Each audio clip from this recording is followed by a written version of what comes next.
Hello. Today I'm going to talk about unconditional love. I don't really think it exists. You could see some things as, yes, that is unconditional love, but I don't really think that's like the true nature of it, you see. Because as long as people have the ability to have all needs met before love, then you could have, love, right? But that's conditioned, you know? You need like food, water, and shelter, and security. And then you can have love. But before that, you're focused on something else. And that love doesn't matter to you anymore because of your like nature of being human. You need to eat and drink to survive. And it also, I think, has other requirements too that aren't tied to the, requirements for living, and more of like a right place, right time kind of thing.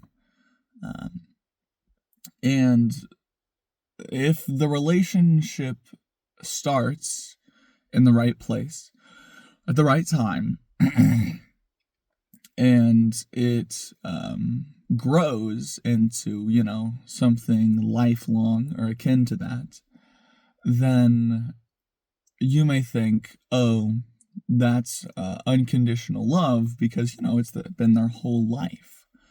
But love is a feeling and requires work in order to, I guess, continue being a feeling.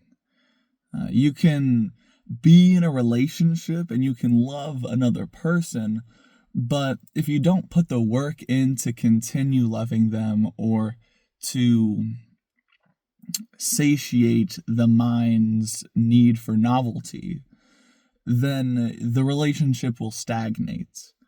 And you may be able to call that love still, but I feel like it's not what we imagine when we say love. And this work is, I suppose, hypothetically, you could say that it is still unconditional love, even if you put the work in, because you, I guess, would do it under any circumstance, right? But in order to get novelty, you need freedom. And if you don't have freedom, then I really think love is difficult. Or at least, I suppose, as free as you would want to be, Because some people want structure in their life. Some people need structure in their life. But some people need a lot of freedom in order to, I guess, be happy. A wild soul, if you will, I don't know. But overall, there's still a lot of requirements for love. And I don't think, there being requirements means that it's unconditional. And I could understand the argument that if you removed, the bare necessities, like, yeah, of course, you can't have anything in a human relationship if you don't have food and water and shelter. And that's fair.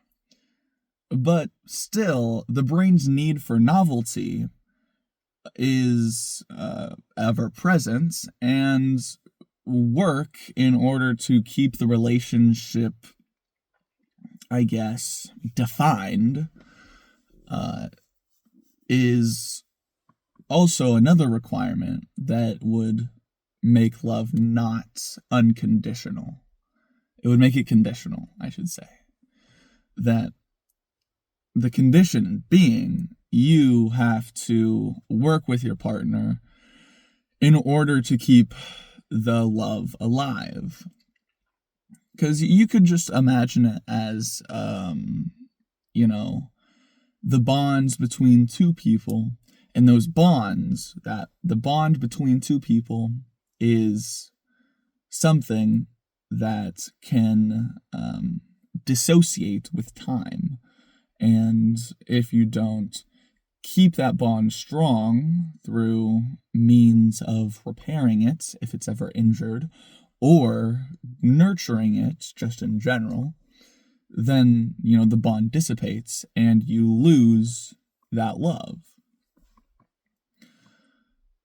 And so I guess that's just my argument for why love is conditional. And I feel like I've always believed this, in a sense of like, there's no way that someone could, love unconditionally. And I mean, you could probably trick yourself into thinking that you love unconditionally.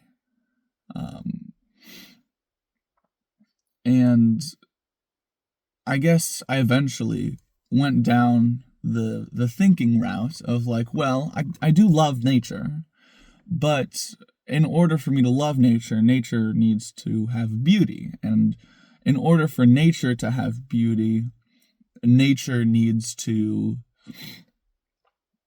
do its natural thing of, growth and decay and growth again. And so if nature never changed, if there was no new things, if there was no novelty in nature, then I would probably lose interest, because it's, same old, same old.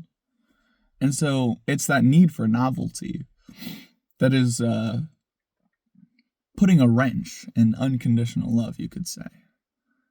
And I think something similar to love is, I suppose, just connection in general. Like being able to talk with someone and feeling heard, There's love in that, I'd like to think. Maybe not like, romantic love, but a deep connection that you could call love. And I'd imagine for other people, because I don't know, because I'm just me, that they don't feel as heard as often as they want to, and so they might think of ways to get people to listen. And there are some scary routes you can take in order to get people to listen. Some darker routes. But there are also some beautiful ones that I hadn't realized existed until recently. Because let's say you want to feel heard, but no one's listening. Then you can take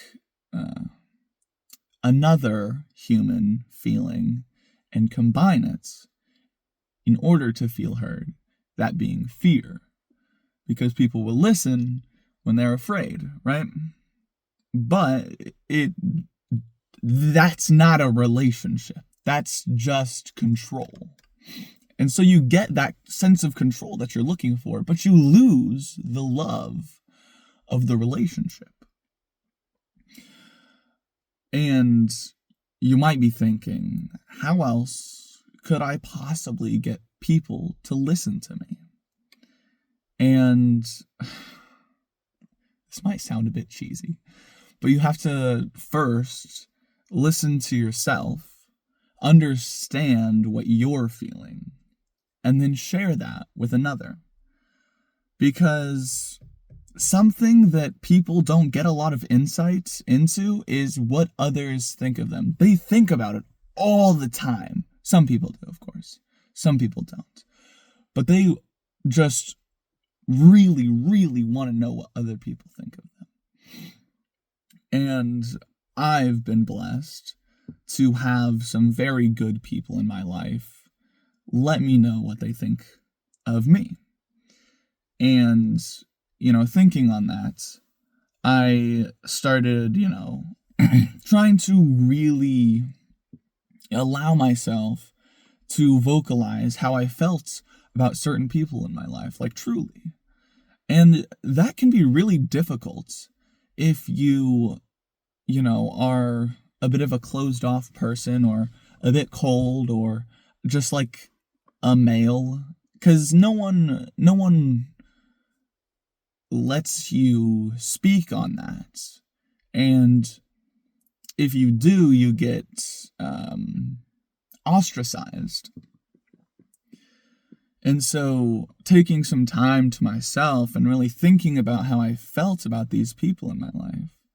And it could be because Thanksgiving is coming up, but I realized that I, am very thankful for them. And allowing yourself that vulnerability of saying what you feel is freeing.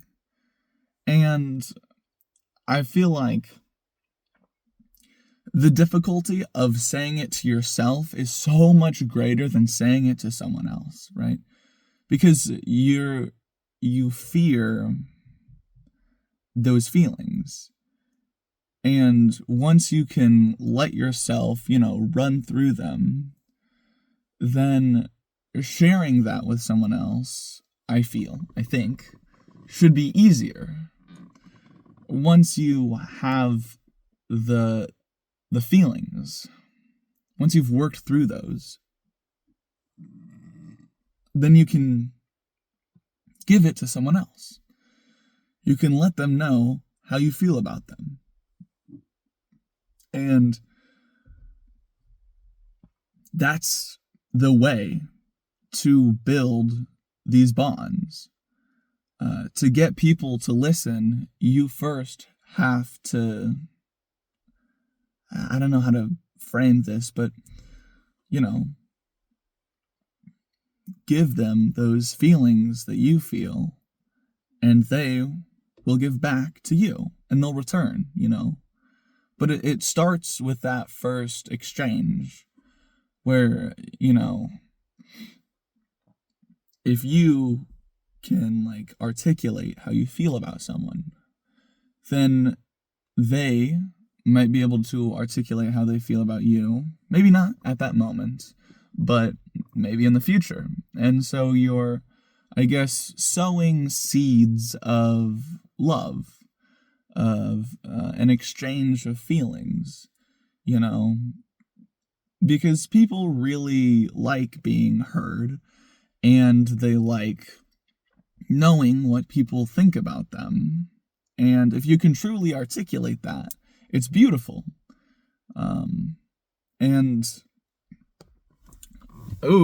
Whenever you are articulating, you can let yourself be free. You can open up and be vulnerable. And this vulnerability is also beautiful. And the other person will see that too. And it may be difficult. It may be really, really, really difficult to allow yourself that vulnerability. But when the day comes that you feel like something's changed within you, and you feel like you can feel again, I guess, then really take some time to articulate how you feel about certain people. Really close ones. I guess we'll say it this angle.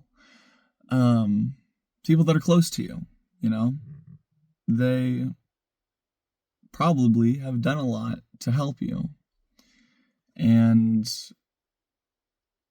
expressing that gratitude is everything, right? That's what people look for. They look for emotions, feelings. I'm not sure how else to articulate this, but like vulnerability. It makes you feel heard.